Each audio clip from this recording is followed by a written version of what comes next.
Cette vidéo montre comment réaliser un programme AlgoTouch qui réalise le produit des n premiers nombres. Dans notre cas, nous avons mis la valeur de n à 5. Nous devrons donc calculer 5 multiplié par 4, multiplié par 3, multiplié par 2 et éventuellement multiplié par 1. Le résultat à la fin sera 120. Comment procéder? Faisons l'exécution à la main. Pour cela, nous avons pris une variable produit que nous avons initialisée à 1. Nous nous sommes dit que placer 1 dans produit était intéressant, car si nous plaçons 0 et que nous multiplions par n'importe quel nombre, nous obtiendrions 0. Le 1 nous permet de conserver la valeur avec laquelle on multiplie. Première opération à faire, calculer dans produit le résultat de la multiplication de produit par n, ce qui fait 5. Nous avons multiplié par 5. Maintenant, nous passons à la valeur suivante qui est multipliée par 4. Et nous recommençons. Produit, multiplication, produit, multiplié par 4. Nous obtenons 20. Nous avons multiplié par 4. Maintenant, nous allons passer à la multiplication par 3. Produit, multiplication, 20 par 3, ce qui fait 60. Nous avons multiplié par 3. Nous passons à la multiplication par 2. Multiplication par 2, multiplication, produit 60 par 2, nous obtenons 120. Et nous avons multiplié par 2, nous allons passer à 1. À ce moment-là, nous avons obtenu le résultat. Si nous regardons dans la console, nous avons une séquence qui se reproduit. C'est produit est égal à produit multiplié par n, et n est égal à n-1. Cette séquence d'instructions constitue le corps de la boucle. Nous allons donc pouvoir enregistrer cette fois-ci le corps de la boucle de notre macro. Nous allons nous replacer dans la situation initiale, produit à 1 et valeur à 5. Enregistrons le corps de la boucle.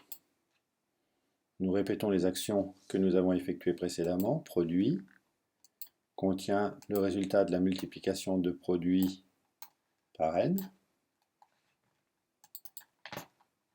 Nous avons multiplié par 5. Nous passons à la multiplication par 4. Et si nous regardons dans le corps de la boucle de la macro, nous avons effectivement les deux instructions qui se répètent. Nous pouvons arrêter l'enregistrement de la boucle. Nous continuons. Multiplié par 4, on obtient 20. On multiplie par 3, on obtient 60. On multiplie par 2, on obtient 120, qui est le résultat attendu. Nous pouvons donc sortir. La sortie va s'effectuer sur la comparaison de n avec la valeur 1. Condition de sortie, nous comparons n qui vaut 1 et 1. AlgoTouch nous propose trois possibilités. N est égal à 1, n est supérieur ou égal à 1, n est inférieur à 1 ou égal à 1. La possibilité n supérieur à 1 est à exclure puisque nous avons vu qu'à ce moment-là nous n'obtenons pas le résultat, il fallait continuer. N est égal à 1 est une possibilité, mais que faisons-nous dans le cas où n égale 0, on continue. Donc pour assurer la terminaison, nous choisissons la condition n inférieur ou égal à 1.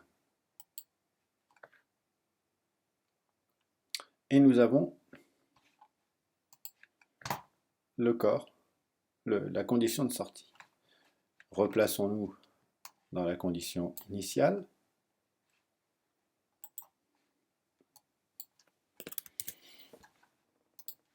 Voilà.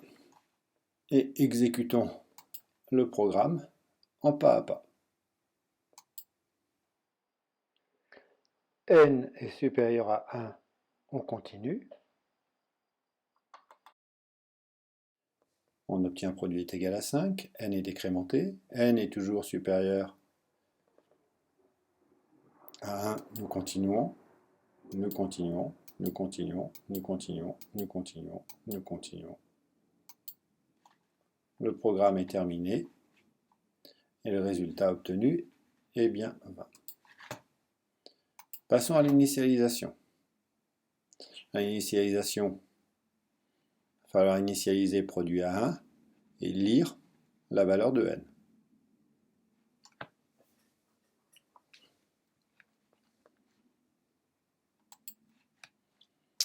On initialise produit à 1 et nous lisons la valeur de n, 5. Nous avons terminé pour l'initialisation. Nous pouvons exécuter directement l'intégralité du programme en double-cliquant ici. On lit la valeur 5 et on obtient bien 120.